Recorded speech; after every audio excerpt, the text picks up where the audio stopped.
இயேசு கிறிஸ்துவின் இனிய நேற்று நாமத்தில் அன்பினால் வாழ்த்துக்கள். என்னை கேட்கிற உங்களை பார்த்து கட்ட சொல்லுகிற உங்களுடைய பெரிய விசுவாசம் பெரிய அற்புதத்தை உங்கள் வாழ்க்கையில் கொண்டு வரப்போகிறது.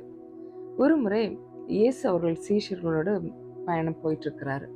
அப்போ ஒரு கானானிய ஸ்திரீ இயேசு கிட்ட வந்து, என்னுடைய மகள் பிசாசுனால ரொம்ப கஷ்டப்படுறாங்க, அதனால வியாதிப்பட்டு ரொம்ப வேதனைப்படுறா, அவளை எப்படியாவது விடுவிக்கணும் அப்படின்னு இயேசு கிட்ட கேட்க.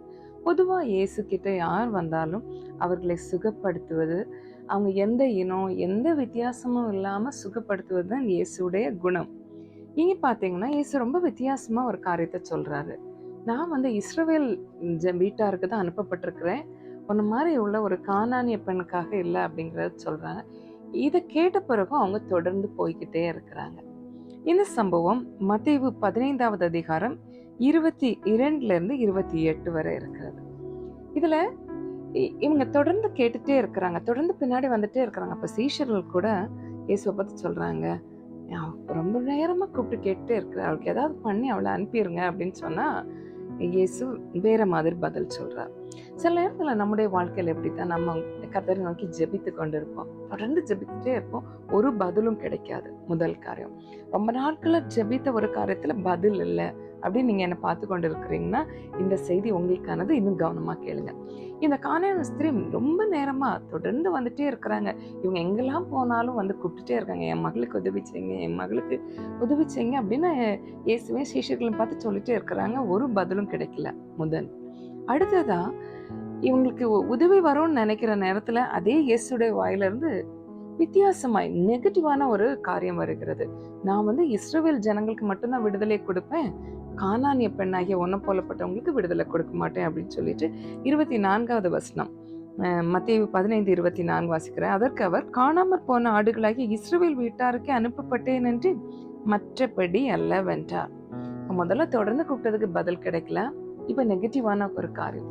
சில நேரத்துல ரொம்ப நாட்களா நம்ம ஜெபித்து கொண்டு இருப்போம், அது நடக்காத போதும் தொடர்ந்து ஜெபிச்சுட்டே இருப்போம். ஆனா நம் ஜெபித்த காரியத்திற்கு எதிரான சூழ்நிலைகள் புறப்பட்டு வரும்போது நம்முடைய விசுவாசம் இப்படி இருக்கிறது. போதும், இதுக்காக ஜெபித்தது போதும், இதுக்கு மேல இதுக்காக ப்ரேயர் பண்ணி தேவையில்லை, ஏன்னா சூழ்நிலை எல்லாம் எதிராயிட்டு.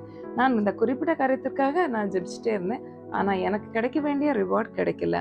இந்த ரிவார்டு எனக்கு கிடைக்கணும்னு நான் ப்ரேயர் பண்ணிட்டு இருந்தேன், இது எனக்கு கிடைக்கல. என் பிள்ளைகளுடைய வாழ்க்கையின் அடுத்த கட்டத்துக்காக ஜெபிச்சுட்டு இருந்தேன், அது நடக்கல. அதுக்கு எதிரான சூழ்நிலை இன்னைக்கு நடந்திருக்கு. அதனால எனக்கு இனி இது நடக்க போறது இல்லை, நான் ஜெபிக்காம விட்டுறலாம் அப்படின்னு சில நேரங்களில் நம்ம நினைக்கிறது உண்டு. ஆனா அந்த கானானிய ஸ்திரீ அங்க விடலை பாருங்க. முதல் காரியம் அவங்க தொடர்ந்து கூப்பிடுறாங்க. ரெண்டாவது, கானானிய பெண்ணாகி ஒன்ன மாதிரி பட்டவங்களுக்கு நான் உதவி செய்ய முடியாது அப்படின்னு சொல்லி இயேசு 24வது வசனத்துல சொல்றாரு. அதையும் இவங்க கேட்காம தொடர்ந்து கூப்பிடுறாங்க. திரும்ப இதை கேட்டுட்டும் இயேசு கிட்ட இன்னும் பக்கத்துல வர்றாங்க. 25வது வசனம் பாருங்க. அவள் வந்து, ஆண்டவரே எனக்கு உதவி செய்யும் என்று அவரை பணிந்து கொண்டாள். முதல்ல பின்னாடியே வந்துட்டு இருந்தாங்க. கானானிய பெண்கெல்லாம் பண்ண முடியாது அப்படின்னு சொன்னா விட்டு விலகி போவாங்கன்னு இயேசு நினைத்த நேரத்துல இன்னும் பக்கத்துல வந்து நெருங்கி பணிந்து கொள்றாங்க. நம்முடைய வாழ்க்கையில அந்த கானானிய ஸ்திரீயுடைய வாழ்க்கையில வந்து படிக்க வேண்டிய ஒரு காரியம் இருக்குங்க. நம்ம தொடர்ந்து ஜெபிக்கிறோம், சூழ்நிலை எதிராக வந்ததும் ஜெபிக்கிறத குறைத்து விலகி போய் விடுக்கிறோம். அதை விட்டுட்டு இன்னும் அதிகமா இயேசு கிட்ட போகணும் அப்படிங்கிறது தான் இந்த கானானிய ஸ்திரீ நமக்கு கற்றுத்தராங்க. அதோட விடலங்க. அதுக்கு பிறகு உடனே இயேசு சொல்றாரு, அது எப்படிமா பிள்ளைங்களோட அப்பத்தை எடுத்து நாய்க்குட்டிகளுக்கு போட முடியும், இது பிள்ளைங்களுக்காக ப்ரிப்பேர் பண்ணி வச்சிருக்கிற ஃபுட், இது எப்படி நாங்க நாய்க்குட்டிகளுக்கு போட முடியும் அப்படின்னு சொல்றாங்க. அந்த அம்மாவுக்கு நல்லா தெரியுது, தன்னைத்தான் அவர் நாய்க்குட்டின்னு சொல்றாருன்னு தெரியுது. ஆனாலும் அவங்க விசுவாசத்தை விடல பாருங்க. இன்னும் நெருக்கமா இயேசு கிட்ட போய் சொல்றாங்க. 27வது வசனம். அதற்கு அவள், மெய்தான் ஆண்டவரே, ஆயிலும் நாய்க்குட்டிகள் தங்கள் எஜமானின் மேசையிலிருந்து விழும் துணிக்கைகளை தின்னுமே என்றார். ஓகே ஆண்டவரே, ஆனாலும் அந்த எஜமான் சாப்பிடும்போது ஒரு எச்சு கீழே விழும்போது அந்த குட்டி நாய்கள் வந்து சாப்பிடும்ல, அத மாதிரி உங்க பிள்ளைங்களுக்கு நீங்க ப்ரிப்பேர் பண்ணி வச்சிருக்கீங்க, உங்க இஸ்ரவேல் ஜனங்களுக்காக ப்ரிப்பேர் பண்ணி வச்சிருக்கிற பிளெஸிங்ல கொஞ்சத்தை எங்களுக்கு கொடுத்துருங்களேன் அப்படின்னு கேட்கிறாங்க. இதை கேட்ட உடனே தான் இயேசு ஆச்சரியப்பட்டு சொல்ற ஒரு வார்த்தை தான் இது. மத்தேயு 15:28. இயேசு அவளுக்கு பிரதியுத்தரமாய், ஸ்திரீயே, உன் விசுவாசம் பெரிது, நீ விரும்புகிறபடி உனக்கு ஆக கிடவது என்றார். அந்நேரமே அவள் மகள் ஆரோக்கியமானாள். சில நேரத்துல நமக்கு ஜெபங்களுக்கு பதில் கிடைக்காம டிலே ஆயிட்டு இருந்தா, ஆண்டவர் கேட்கல அப்படிங்கள கேட்கிறாருங்க. ஒரு பெரிய மிராக்கிள், ஒரு இம்மீடியட் மிராக்கிள் உங்களுக்காக காத்திருக்கிறது. நீங்கள் அவரை இன்னும் தொடர்ந்து போகணும் அப்படின்னு அவர் விரும்புகிறார். உங்க விசுவாசத்துல இன்னும் உங்களை விசுவாச வீரர்களா மாற்றுறதுக்காக தான் கர்த்தர் சில காரியங்களை அனுமதிக்கிறார். நான் தொடர்ந்து ஜெபிக்க ஒன்றுமே நடக்கல, எதிரான சூழ்நிலைகள் அடுத்து அடுத்து வருகிறது. எந்த வாக்குத்தத்தம் எனக்கு இருக்கிறதோ அதுக்கு எதிரான சூழ்நிலைகளை தான் நான் ஃபேஸ் பண்ணிட்டு இருக்கிறேன்னு இன்னைக்கு என்ன பார்த்து நீங்க சொல்றீங்கன்னா, உங்க விசுவாசத்தை விட்டுறாதீங்க. ஆண்டவரை கெட்டியா பிடிக்கிறத விட்டுறாதீங்க. ஆண்டவர்கிட்ட இன்னும் அதிகமா போகிறத விட்டுறாதீங்க. ஜெபிக்கிறத விடாதீங்க. வேதத்தை வாசிக்கிறத விடாதீங்க. திருச்சபைக்கு போகிறத, சபை கூடி வருதலை விட்டு விடாதிருங்கள்னு பைபிள் திரும்ப திரும்ப சொல்லுதுங்க.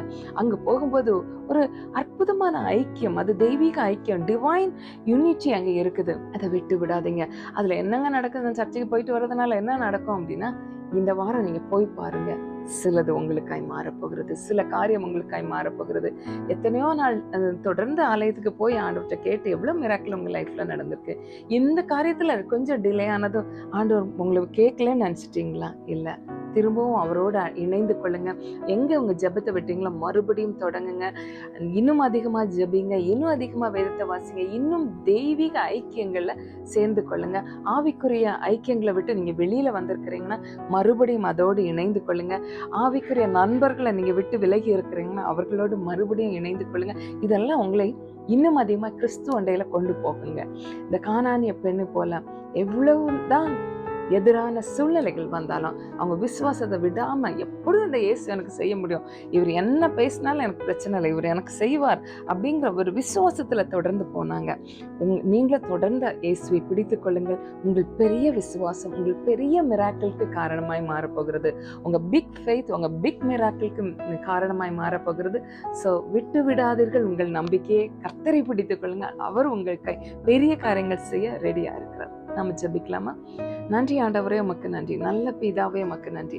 நீர் கொடுத்த நல்ல வார்த்தைக்காய் நன்றி ஆண்டவரே. என்னை கேட்கிற ஒவ்வொரு அன்பு சகோதரனுக்காய் சகோதரிக்காய் ஜெபிக்கிறோம். உங்கள் விசுவாசத்தை இன்னும் பலப்படுத்துங்கப்பா. இன்னும் அதிகமா உங்க கிட்டி சேர உதவி செய்யுங்க ஆண்டவரே. அவர்கள் விட்டு விலகி இருக்கிற தெய்வீக ஐக்கியங்கள் மறுபடியும் சேர்ந்து வரும்படியா உதவி செய்வேணுமா ஜெபிக்கிறோம் ஆண்டவரே. இவர்களுக்கு மறுபடியும் ஒரு புதிய ஆரம்பத்தை கொடுங்க. ஜெபத்துல, வேத வாசிப்புல, திருச்சபை காரியங்கள்ல இன்னும் அதிகமாய் ஒன்றிணைந்து செயல்பட உதவி செய்யுங்க ஆண்டவரே.